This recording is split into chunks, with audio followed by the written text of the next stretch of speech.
Hello! Today we're going to go ahead and go over a basic warm-up for you guys that you can do at home. It only takes about 8 to 10 minutes, so let's go ahead and get right into it. So let's start off with diaphragm breathing. So the deal with diaphragm breathing and why it's so important is a lot of the times if you're doing a lot of shallow breathing that lifts up your shoulders, it can tighten up a lot of the muscles in your neck and they can get stuck there. It can inhibit your posture. It can also cause stress. It can also cause headaches, just like we talked about earlier in a previous video that I did about shoulder and neck health. So let's go ahead and go over diaphragm breathing. So I'm going to go ahead and lie on the ground right about here. Hopefully you guys can see me. There we go. I'm going to lie on the ground. I'm going to take one hand and place it on my diaphragm. The other one I'm going to place it on my chest.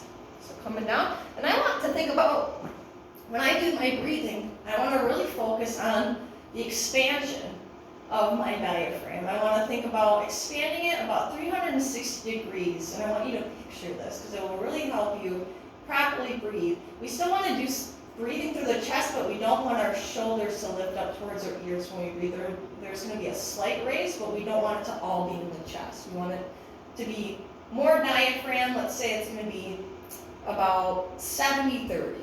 If you think about it that way. So I'm going to take a deep breath in through my nose, about 4 to 5 seconds.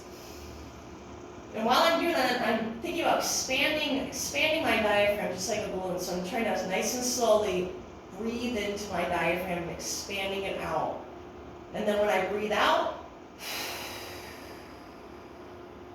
I want to let that breath expel out just like if you were letting out a balloon. And I want to have that breath go as long as I can because it's going to go ahead and help reduce any stress. It's going to take out any tension. It's also going to help me activate my deep core, which a lot of the times people don't activate.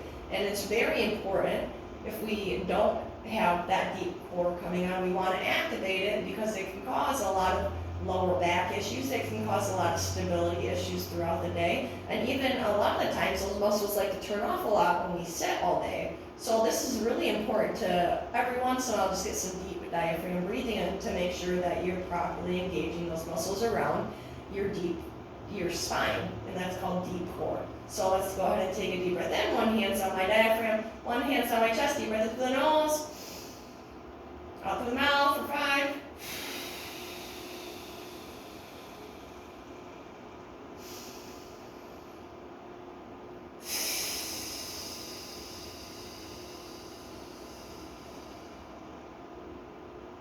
And when I swallow that breath out, I want to think everything up and in. So I want to try to get everything up and in and engage my core. Just like a Kegel exercise. Even men and women can do this. And bringing everything up and squeezing slightly to make sure you're turning all those muscles out. We'll do one more and then we'll go on to the next thing. Deep breath in. Deep breath out.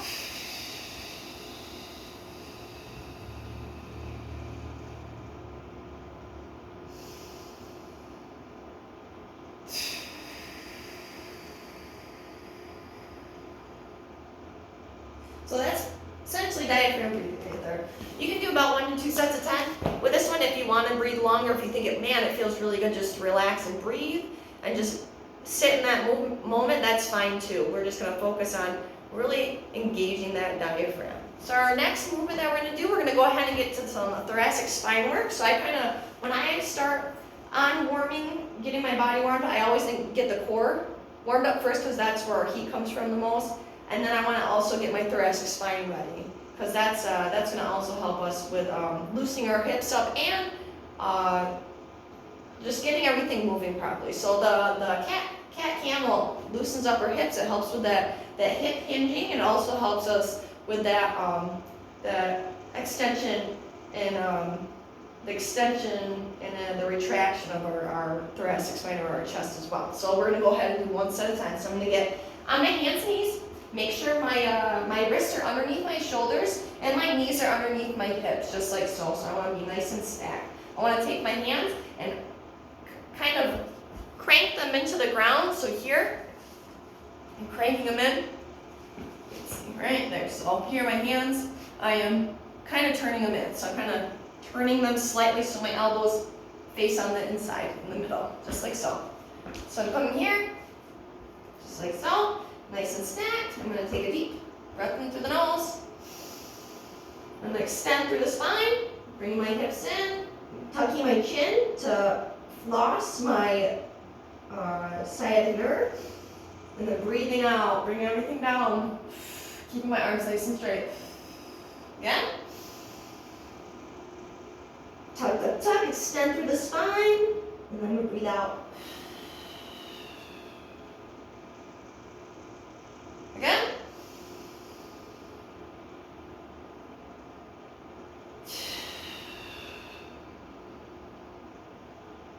And as you go, you'll get a little bit deeper every time. You can do 1 set of 10 of this. And if you want to do more, you definitely can. Just do what you think is going to feel good for you. So our next movement that we're going to do is just some planks. So we're still kind of working on activating that core. So planks are a really good way just to kind of get your stability on and make sure everything's firing properly because it involves the whole body. So I'm going to go ahead and do elbow planks. So I'm going to get on the ground. Get my elbows nice and stacked. I'm going to clasp my hands together and make sure my elbows are underneath my shoulders. We always want to be nice and stacked. I'm going to go ahead and be on one knee on one side, and then I'm going to extend the other one to get set up. I'm going to make sure I'm nice and even, just like so. I'm going to get my feet dug into the ground. Here, let me turn so you guys can kind of see more of what I'm doing. There we go. That's a little bit better, huh? All right. So just like so, I'm going to come down, get my hands clasped, extend one leg out, and get my feet kind of planted on the ground. I'm already squeezing my glute. Getting that set, I'm taking a deep breath in, quick breath out to brace. So I'm squeezing and bringing my belly button to spine, bring my feet together, just like so, and I'm squeezing my glutes. I don't want my butt up too high, and I don't want to have my hips down too low, because that's going to put it in my lower back, and we definitely don't want that.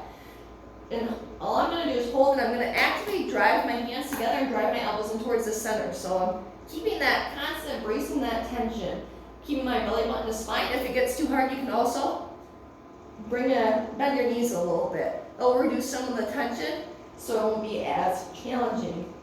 Now with these planks, you can go ahead and hold them for about, really as long as you want to go. I would say for a good warm-up, no more than 30 seconds per round. I would do 1 to 3 sets of these, max 30 seconds, take about 10 seconds, 15 seconds rest in between, so half of what you're doing, really. If you can only get 10 seconds, take a 10 seconds rest and then do another 10-second hold. So it'd be like 3 10-second holds, but you would be doing 10-second rests in between, so a 1-to-1 ratio. So after we do the plank holds, we want to go ahead and start getting our hips warm. Since we're kind of a little bit more warmed up here, let's go ahead and get into what they're called shin rolls. So they're called 90-90 shin rolls, and hopefully you can see what I'm doing.